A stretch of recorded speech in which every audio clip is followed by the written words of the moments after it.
Good morning students, I am doctor Preeti Ameta. ये coordination compounds का video है जिसमें कि मैं पूरा आइसोमेरिज्म के बारे में बताऊंगी, कॉम्प्लेक्सेस के। और बीएससी सेकेंड ईयर का कोऑर्डिनेशन कंपाउंड वाला चैप्टर अपना चल रहा है। देखिए, अब इसमें बताया गया है आइसोमेरिज्म एंड कोऑर्डिनेशन कंपाउंड्स। ये क्या होता है? आइसोमेरिज्म मतलब समावयवता, हिंदी में जिसको बोला जाता है। इसकी सिंपल डेफिनेशन है, चाहे वो कोऑर्डिनेशन कंपाउंड्स में हो, कोवैलेंट कंपाउंड में हो, किसी में भी हो। आइसोमेरिज्म की डेफिनेशन एक सिंपल है और सेम है। वे अणु, वे मॉलिक्यूल्स जिनका मॉलिकुलर फार्मूला तो सेम हो, लेकिन उनकी जो स्ट्रक्चर है वो सारी क्या होती है? डिफरेंट होती हैं। इनको कहा जाता है आइसोमर्स, और इस प्रोसेस को अपन कहते हैं आइसोमेरिज्म। अब आइसोमेरिज्म कितने प्रकार का होता है? स्पेशली इस कॉम्प्लेक्सेस में दो तरह का होता है, संरचनात्मक और दूसरा स्टीरियो आइसोमेरिज्म। स्ट्रक्चरल अपन देखेंगे तो कितने तरह के हो गए? आयनन, हाइड्रिड, लिगेंड, बंधक, उपसंयोजन और स्थिति और उपसंयोजन समावयवता। दूसरा है त्रिविम समावयवता। इसमें दो प्रकार के होते हैं, ज्योमेट्रिकल और ऑप्टिकल। पहला देखिए स्ट्रक्चरल आइसोमेरिज्म। क्या होता है स्ट्रक्चर? जैसा कि इसका नाम है, यानी कि दो कंपाउंड्स होंगे या कॉम्प्लेक्सेस, उनके संरचना में अंतर हुआ तो वो क्या कहलाएगा? स्ट्रक्चरल आइसोमेरिज्म, लेकिन उनके मॉलिक्यूलर फार्मूला सेम होंगे। एग्जांपल देखो आप, bromo पेंटाइमिन cobalt sulphate, सल्फेटो पेंटाइमिन cobalt bromide. ये दो एग्जांपल्स हैं। दोनों का आप देखो मॉलिक्यूलर फार्मूला सेम है, दोनों में एक एक कोबाल्ट है, 5 अमोनिया, एक ब्रोमीन, एक सल्फेट। इधर भी सेम चीज़ है। दो आयनन, ये दोनों क्या कहलाएंगे? समावयवी हैं। अब इनको अपन कैसे बताएंगे कि ये आयनन आइसोमर्स हैं? इसके लिए इसमें देखिए, यदि मैं इसको पहले वाले को, जिसमें सल्फेट स्क्वायर ब्रैकेट के बाहर है, BaCl2 के साथ यदि इसको रिएक्शन कराया जाता है तो बाहर वाला सल्फेट आयनिक फॉर्म में आ जाएगा, अंदर वाला तो कॉम्प्लेक्स आयन बनाता ही है। बाहर वाला सल्फेट जो है वो बेरियम क्लोराइड के साथ रिएक्शन करके बेरियम सल्फेट का वाइट प्रेसिपिटेट देगा। लेकिन जो दूसरा इसका आइसोमर है जिसमें ब्रोमीन बाहर है, हमेशा बाहर वाला आयन अलग हो जाता है, कॉम्प्लेक्स आयन अलग रहता है पूरा। तो ब्रोमीन जो है वो बेरियम के साथ रिएक्शन नहीं करेगा। तो फर्स्ट लेफ्ट वाले के साथ अपने को क्या मिलेगा? White precipitate. इसी तरह अगेन इनका AgNO3 के साथ रिएक्शन कराते हैं तो लेफ्ट वाला जो है वो सल्फेट के साथ AgNO3 जब तो सल्फेट आयन उसमें अलग हो जाएगा तो वो AgSO4 बनता है, जबकि राइट वाले में AgBr बनता है क्योंकि ब्रोमाइड बाहर है। तो AgBr येलो प्रेसिपिटेट देगा, जिससे अपने को पता चल जाता है कि इसका आयनन अलग अलग प्रकार से हो रहा है। 3-4 एग्जाम्पल नीचे दिए हुए हैं। इसमें हर एक में एक ही चीज़ है, स्क्वायर ब्रैकेट के बाहर वाला आयन अलग है, जिसमें भी अलग होगा वो क्या दे देगा? आयनन आइसोमेरिज्म, क्योंकि आयनन उसमें अलग अलग होता है। सेकंड है हाइड्रेट आइसोमेरिज्म। हाइड्रेट आइसोमेरिज्म क्या होते हैं? जिनमें सबसे पहली बात तो उन एग्जाम्पल्स में पाए जाते हैं जिनमें कम से कम एक H2O लिगेंड होना बहुत ज़रूरी है। Hexa aquo chromyl chloride, trichlorochromide chromium. इसमें देखो हेक्सा एक्वो क्रोमियम बाहर है क्लोराइड स्क्वायर ब्रैकेट के। सेकंड में आप देखिए पेंटा एक्वो डाइक्लोरो क्रोमियम। तीसरे बार में देखिए क्लोरो टेट्रा एक्वो क्रोमियम, यानी कि वाटर मॉलिक्यूल का नंबर चेंज होता जा रहा है। सबसे ऊपर वाले एग्जाम्पल में एक भी H2O बाहर नहीं है स्क्वायर ब्रैकेट के, दूसरे वाले में एक बाहर है और तीसरे वाले में 2 बाहर है। इन तीनों की यदि अपन H2SO4 के साथ रिएक्शन कराते हैं तो पहले वाले में एक भी मॉलिक्यूल उसमें वाटर का नहीं जाएगा, जैसा बैंगनी है वैसा ही रहेगा। दूसरे वाले में एक वाटर मॉलिक्यूल H2 इसमें से निकल जाएगा कॉम्प्लेक्स में और ग्रीन कलर में चेंज हो जाएगा। और थर्ड वाले में भी 2 वाटर मॉलिक्यूल H2SO4 के साथ गर्म करने पे निकल जाते हैं और वो भी ग्रीन कलर का हो जाता है। तो वास्तव में क्या होता है, आयनन आइसोमेरिज्म जो है वो हाइड्रेटेड आइसोमेरिज्म ऑलमोस्ट दोनों सेम है, क्योंकि इसमें भी आप देखो स्क्वायर ब्रैकेट के बाहर के आयन चेंज होते जा रहे हैं। लेकिन हाइड्रेट में केवल एक चीज़ इंपॉर्टेंट है कि इसमें H2O का होना ज़रूरी है। जब H2O प्रेजेंट होता है तो वो हाइड्रेट कहला जाएगा, H2O नहीं होगा तो उसको अपन इसमें डाल देते हैं आयनन आइसोमर्स में। अब इसमें देखिए नेक्स्ट तरह क्या है, लिगेंड आइसोमेरिज्म। लिगेंड आइसोमेरिज्म कहते हैं कुछ लिगेंडों में लिगेंड के अंदर ही समावयवता पाई जाती है, और वो समावयवी लिगेंड जब किसी मेटल के साथ जुड़ते हैं तो वो क्या कहलाएंगे? Ligand isomerism. अब लिगेंड आइसोमेरिज्म में क्या हो गया? दो तरह के लिगेंड आप देख लीजिए। पहला है डाईएमिनोप्रोपेन और दूसरा है डाईएमिनोप्रोपेन। पहले वाले में तो 1,2 और दूसरे वाले में 1,3। नीचे देखिए इसके एग्जांपल में आप देखिए डाइक्लोरो PN 2 लिखा हुआ है, CO लिखा है, इसका मतलब है 1,2 डाइक्लोरोप्रोपेन। और इसका आइसोमर क्या है, 2 क्लोराइड तो हो ही गए, TN मतलब 1,3 डाई अमीनोप्रोपेन। तो ये दोनों आपस में एक दूसरे के समावयवी हैं, यानी कि लिगेंड के अंदर आइसोमरिज्म पाया जा रहा है, वो कोबाल्ट के साथ जुड़ गया, जुड़ते ही ये कॉम्प्लेक्स भी क्या हो जाएगा, लिगेंड आइसोमरिज्म शो करेगा। बाद फोर्थ वाला है बंधक यानी कि लिंकेज आइसोमरिज्म। लिंकेज आइसोमरिज्म हमेशा किस में पाया जाता है, उभयदंती या एम्बिडेंटेड जो लिगेंड्स होते हैं उनके अंदर ही लिंकेज होगा, क्योंकि उनके जुड़ने की 2 साइड्स होती हैं, 2 जगह होती हैं। NO2 माइनस ले लीजिए आप, NO2 माइनस में यदि किसी उसके साथ अपन जुड़ते हैं मेटल के साथ, तो वो नाइट्रोजन की तरफ से भी जुड़ता है और ऑक्सीजन की तरफ से भी जुड़ता है, जैसे NO2 भी बन जाएगा और ONO फॉर्म में भी जुड़ जाएगा।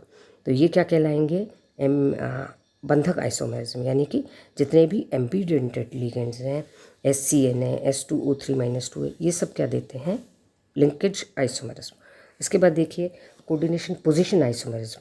कोऑर्डिनेशन पोजीशन आइसोमरिज्म में क्या होता है कि इसमें कम से कम क्या होना चाहिए, 2 मेटल आयन होने चाहिए, 2 मेटल आयन ऐसे मतलब संकुल जिनमें बहुनाभिक पॉलीन्यूक्लियर होते हैं। इसमें 2 कोबाल्ट हैं, 2 कोबाल्ट के साथ जितने भी लिगेंड जुड़ रहे हैं उनको आप एक बार इसमें एग्जांपल में देखिए। दोनों कोबाल्ट हैं, दोनों के बीच में जो है ऊपर NH2 जुड़ रहा है, नीचे O2 जुड़ रहा है। नीचे वाले में कोबाल्ट में ऊपर NH2 जुड़ रहा है, नीचे O2 जुड़ रहा है, इसका मतलब इसमें तो कोई चेंज नहीं है। अब लेफ़्ट और राइट वाले को देखिए, लेफ़्ट में 4 एमीन ग्रुप जुड़ रहे हैं और राइट साइड में 2 क्लोरो 2 एमीन है, और नीचे वाले में 3 एमीन हो गए और उधर की तरफ 1 क्लोरो हो गया और उधर की तरफ 1 क्लोरो और 3 अमोनिया ग्रुप हो गए। यानी कि जो इससे अटैच्ड लिगेंड्स हैं वो आपस में थोड़े से एक्सचेंज हो जाते हैं, इनको अपन कहते हैं कोऑर्डिनेशन पोजीशन आइसोमरिज्म। अगला है कोऑर्डिनेशन आइसोमरिज्म। कोऑर्डिनेशन आइसोमरिज्म में क्या होता है, यदि किसी संकुल यौगिक में ऋणायन और धनायन दोनों ही संकुल हों तो उनमें कोऑर्डिनेशन आइसोमरिज्म पाया जाता है। यानी कि 2 स्क्वायर ब्रैकेट वाला जो एग्जाम्पल है स्पेशली, वो क्या कहलाएगा, क्या शो करेगा, कोऑर्डिनेशन आइसोमरिज्म। इनको जो जैसे 2 भागों में बढ़ जाता है। अब इसमें देखिए ये भी 2 तरह के हो जाते हैं। ऐसा पहला जिसमें कि दोनों जो यूनिट्स हैं, दोनों यूनिट्स में सेम मेटल आयन है। पहला है टेट्राइमिन प्लेटिनम हेक्साक्लोरोप्लेटिनम, तो इसी का आइसोमर क्या हो जाएगा, डाइक्लोरो टेट्राइमिन प्लेटिनम और टेट्राक्लोरो प्लेटिनम। यानी कि 2 क्लोराइड शिफ्ट होके पहले वाले स्क्वायर ब्रैकेट में चले गए, 2 क्लोराइड इधर आ गए, तो पहले वाले में वापस 6 हो गए, बाद वाले में 4 हो गए। इधर वाले में भी ऐसा हो गया, राइट में पहले वाले में 6 थे पर क्लोराइड इधर आ गया और 4 क्लोरो उधर रह गए, तो शिफ्टिंग ऑफ क्लोराइड आयन हो गया। दूसरा संकुल क्या होता है जिसमें कि दोनों मेटल आयन अलग अलग हो, हेक्साइमिन कोबाल्ट हेक्सासाइनो क्रोमियम। इसमें क्या हो जाएगा, हेक्साइमिन क्रोमियम हो जाएगा, हेक्सासाइनो कोबाल्ट हो जाएगा, दोनों मेटल आयन अलग हो गए। तो एक में तो लिगेंड चेंज हो रहा है और एक में मेटल आयन चेंज हो रहे हैं। इस तरह के जो एग्जाम्पल्स हैं उनको कहा जाता है कोऑर्डिनेशन आइसोमेरिज्म। इसके बाद आप देखिए स्टीरियो आइसोमेरिज्म। स्टीरियो आइसोमेरिज्म क्या होते हैं, त्रिविम समवेता ज़्यादातर 2 तरह की होती है, ज्योमेट्रिकल होती है और ऑप्टिकल होती है। इसको अपन इसमें देखेंगे, वर्गाकार समतलीय कीलेट्स जिनकी कोऑर्डिनेशन नंबर कितना होता है, 4 होता है। कीलेट यानी एक से ज़्यादा यूँ ऐसे रिंग फॉर्म में जो जुड़े हुए होते हैं, जो अपन पहले पढ़ चुके हैं। यदि कोई भी कीलेट जिसमें दोनों जुड़ने वाली एंटाइटी A है और उसके साथ भले B2 हो, उसके साथ भले BC हो, उसके साथ भले AA2 हों, यानी कि सारे चारों जुड़ने वाले बाइडेंटेट के दोनों लिगेंड का दोनों जुड़ने की साइट सिंगल हो, तो वो ज्योमेट्रिकल आइसोमेरिज्म शो नहीं करता, वो स्टीरियो आइसोमेरिज्म शो नहीं करेगा। परंतु यदि अलग अलग होंगे तो वो सिस और ट्रांस के फॉर्म में शो कर देगा। अब इसको देखिए आप, यदि द्विधंतुक लिगेंड में दाता परमाणु भिन्न भिन्न हों तो इस प्रकार की किलेट वाले कोऑर्डिनेशन कंपाउंड्स सिस और ट्रांस फॉर्म में आपको 2 फॉर्म में मिल जाते हैं। ये AB दूसरे वाले में देखिए AB है और ऊपर B चला गया, नीचे A आ गया, यानी सिस हो गया और ट्रांस हो गया। सिस ट्रांस आपने ऑर्गेनिक उस एग्जाम्पल्स में भी बहुत पढ़े हुए हैं। जैसे कि इसका एक एग्जाम्पल ले लो, प्लैटिनम है तो डाईग्लाइसिन प्लैटिनम। डाईग्लाइसिन प्लैटिनम में पहले वाले में यदि आप देखेंगे तो ऊपर NH2 नीचे O, ऊपर राइट वाले में NH2O, लेफ्ट इधर वाले एग्जाम्पल में आप देखिए NH2 दोनों डायगोनल रूप में जुड़े हुए हैं और इस वाले में दोनों ऊपर है। इसी प्रकार प्लेटिनम में नीचे वाला लास्ट वाला एग्जाम्पल आप देखिए, इसमें क्या है, प्लेटिनम के दोनों तरफ जुड़ने वाले तो अमोनिया अमोनिया हैं, वो तो सेम है, लेकिन इसकी जो लेफ्ट वाली रिंग है उसमें आप देखिए जो दोनों कार्बन पे जुड़ा हुआ है CH2 ऊपर, उसके नीचे H, फिर CH2 ऊपर और H, जबकि राइट वाले एग्जाम्पल में H ऊपर है, CH2 नीचे है, H ऊपर है, CH2 नीचे। इस तरह रिंग्स के अंदर कुछ चेंजेस हो गए। तो इस तरह के जो एग्जाम्पल्स होते हैं वो क्या कहलाते हैं, सारे वर्गाकार समतलीय के स्टीरियो आइसोमर्स, ये ऑप्टिकल एक्टिविटी शो करते हैं। अब देखिए प्रकाशिक समवेता फिर क्या हो गया।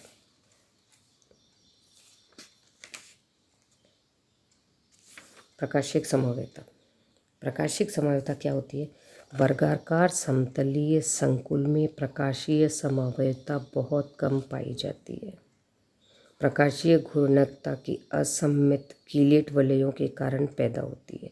यदि दोनों कीलेट रिंग्स असममित हैं, अनसिमेट्रिकल हैं, तब तो उसमें ऑप्टिकल एक्टिविटी पाई जाएगी, अदरवाइज़ उसमें नहीं पाई जाएगी। तो मिल्स और क्विबल ने एक तरह का कॉम्प्लेक्स तैयार किया जिसमें दोनों रिंग्स अलग अलग प्रकार की हैं और उन्होंने उसमें एक पूरी ऑप्टिकल एक्टिविटी को बता दिया, शो कर दिया, प्रूव कर दिया। अब देखिए नीचे एक चीज़ और इसमें बताई गई है कि यदि दोनों रिंग अनसिमेट्रिकल तो हैं, लेकिन फिर भी कई बार वो देती हैं और कई बार नहीं देती हैं। उसका क्या रीज़न है कि यदि प्लेटिनम धातु के चारों दाता परमाणु चतुष्फल की यानी टेट्राहेड्रल सिमेट्री में होंगे तो क्या होगा कि लेफ़्ट वाली जो रिंग है उसका तल और राइट वाली रिंग है उसका तल दोनों आपस में परपेंडिकुलर होंगे। यानी कि लेफ़्ट वाली रिंग यदि कागज़ के तल में पाई जाती है तो राइट वाली रिंग अपने इस कागज़ के परपेंडिकुलर हो जाएगी, यानी कि दोनों के तल एक दूसरे के लंबवत हो जाएंगे। जैसे ही एक दूसरे के लंबवत हैं तो इसमें अपन देखेंगे कि प्लेन ऑफ सिमेट्री पाई जाएगी, सममिति तल इसमें पाया जाएगा जो इकाई 1 के तल में तथा इकाई 2 के लंबवत होगा, प्लेन ऑफ सिमेट्री। यदि किसी भी अणु में सममिति तल पाया जाता है तो वो प्रकाशिक घूर्णकता प्रदर्शित नहीं करता। यानी कि यदि किसी में टेट्राहेड्रल ज्योमेट्री है तो वो क्या करेगी, प्रकाशित घूर्णकता शो नहीं करेगी। अतः टेट्राहेड्रल जो यतः चतुष्फलकीय जो मिल्स और क्वेबल का जो संकुल था वो चतुष्फलकीय फॉर्म में है तब तो वो समवेता प्रदर्शित नहीं करेगा। लेकिन यदि यही कॉम्प्लेक्स सेम कॉम्प्लेक्स वर्गाकार समतलीय, अब वर्गाकार समतलीय को कैसे देखेंगे कि दोनों रिंग्स सेम प्लेन में, ये भी कागज़ के तल पे और ये भी कागज़ के तल पे, यदि दोनों सेम प्लेन में हैं तो इस तरह की व्यवस्था हो जाएगी। तो इसमें क्या होता है कि इसमें वर्गाकार समतलीय व्यवस्था हो जाएगी और वर्गाकार समतलीय व्यवस्था में दोनों के तल समान है। दोनों के तल समान होने के कारण प्लेन ऑफ सिमेट्री इसमें नहीं पाई जाती और उसके कारण ये ऑप्टिकल एक्टिविटी शो करता है। चतुष्फलकी एवं समतलीय व्यवस्थाओं को नीचे बता दिया गया। चतुष्फलकी में दोनों का तल परपेंडिकुलर है, दोनों तरफ की रिंग्स का, कीलेट्स का, और जबकि वर्गाकार में दोनों तरफ की रिंग्स एक ही तल में पाई जाती हैं।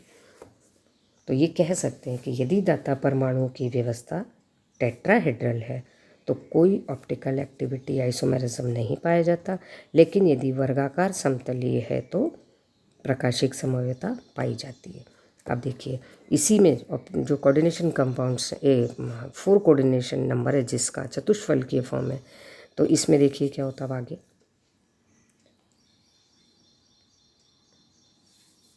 चतुष्फलकीय व्यवस्था के संकुलों में ज्यामितीय समवेता नहीं पाई जाती, अतः इनमें प्रकाशिक समवेता ही अपन सोच सकते हैं कि प्रकाशिक पाई जाएगी।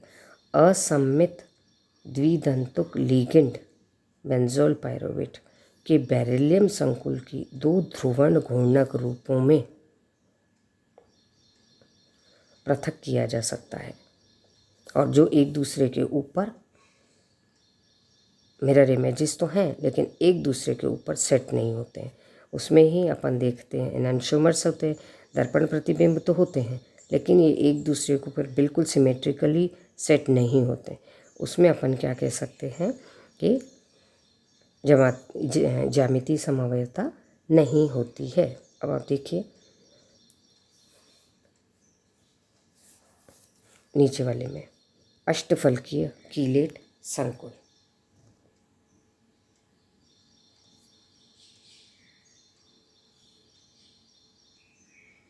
चतुष्फलकीय संकुल जो है, इसमें एक बार आप दोबारा देख लीजिए थोड़ा सा कि इसमें क्या होता है। चतुष्फलकीय में ज्यामितीय समवायता नहीं पाई जाती, अतः इनमें प्रकाशिक समवायता है। और प्रकाशिक समवायता कब होती है? जब दूसरे एक दूसरे का इनेंशियोमर्स प्रेजेंट हो, यानी कि मिरर इमेजेस हों। असममित अनसिमेट्रिकल द्विदंतुक लिगेंड के जो संकुल बनते हैं उनके दो रूप पाए जाते हैं, दोनों एक दूसरे के मिरर इमेजेस हैं। ये रूप दर्पण प्रतिबिंब समावयवी कहलाते हैं, इनोंशियोमर्स कहलाते हैं। अतः टेट्राहेड्रल में अपन क्या कह सकते हैं कि इसमें प्रकाशिक समवायता पाई जाती है। ठीक है। अब अष्टफलकीय कीलेट और उसके आगे की जितनी भी ज्योमेट्रिकल फॉर्म्स हैं, आइसोमर्स हैं, वो आपको नेक्स्ट वीडियो में बताएंगे आपको। Thank you.